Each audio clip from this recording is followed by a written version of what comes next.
We're going to go over some points of perfection with the box move. I'm going to start with the basic workout version, and then later I will also do the mitten chop box variation. So with the box move, like all of T-tap, our toes are forward, knees softly bent, and the knees are out. Now, if you're a more advanced T-tapper, I would say if you've been consistently T-tapping for, say, 4 to 6 months, and you've pushed your knees out by pushing weight and heels, shifting weight and heels and pushing out first, you can bring that closer to the 4-finger stance. It gets a little bit more core activation. If you're not ready for that, because it's a lot on those knees, we want you to get the strength in your knees first. You can stay at the traditional hip ball joint width apart. So I'm going to stay at the traditional for now. Softly bend those knees, hand on belly, lower back. Now I am setting you up differently than basic workout because we're doing points of perfection, right? Big inhale, exhale, belly button up and back, tighten buns. Inhale again, exhale, stretch to get those ribs up, shift weight back and off big toe.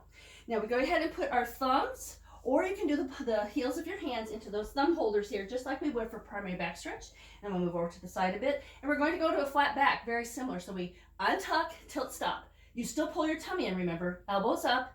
Your tummy's still pulling in as you go to your best flat back. Now, depending on how tight your hamstrings are, glutes, everything else, you may not go to a completely flat back. That's okay. Just don't look down with your head trying to get lower. Make sure the neck stays in alignment, even if that's at a 45-degree angle. That's okay. We do a little pulse. Knees out. Still pull that tummy in. You have a little bit of a release here. You're not real tight, but you don't let that tummy go. Pulse 1, 2, 3, 4. Then press as you come up. Press into the hips as you come up just about here. I don't know what degree, again, a little less than 45 degrees. Keep the weight in heels. And this is where we take and kind of dig in. Now she just comes down below. We are going to do just a little bit of that chop chop, but not quite as much as mitten chop. Just kind of wiggle in, hands deep, big inhale.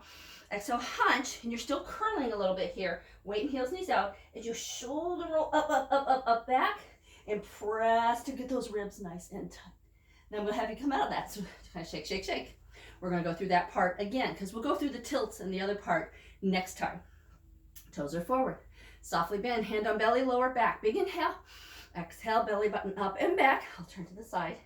Inhale again. Exhale, tighten buns as you stretch to get those ribs up. Shift weight back and off big toe. So you can use the thumbs or the heels of the hands. Press, untuck, tilt, stop. Make sure your weight's in heels. Knees up, pull tummy in, elbows up. As we go down, down, down to our best flat back and just a little pulse. Don't go lower than you can and keep that tummy in. 3 and 4. Then we come up. You'll do this a lot faster in the actual move. Weight in heels. Stop. Kind of wiggle in. Down deep. Big inhale, hunch. Exhale, knees out, shoulder roll up and back, and press to get those ribs nice and tall. Shift weight back off big toe. Go ahead and mitten hand away, pull that tummy in. Other mitten hand away, pull tummy and ribs up. Here we go, kick, flick, kick. 3, 4, reaching out all the time. Jazz as you lift those toes. Pointed. 3, 4, curl, hunch, relax, head, inhale. Exhale, shoulder roll up and back. Straight hunch up, ribs up. I know that was a little shorter, but I really want you to get that alignment, get everything in place, feel that, find your point of position for that flat back, and do that little bit of pulsing. It's not about how far up and down you go. It's just a little bit of a pulse, keeping the tummy tight, feeling that little bit of flexibility in the hips. Really helps the glutes and all that area there. Also helps the hamstrings stretch a little bit, and then as you come up and back, you're getting that core all set up for the next part, which we'll go over in the next video.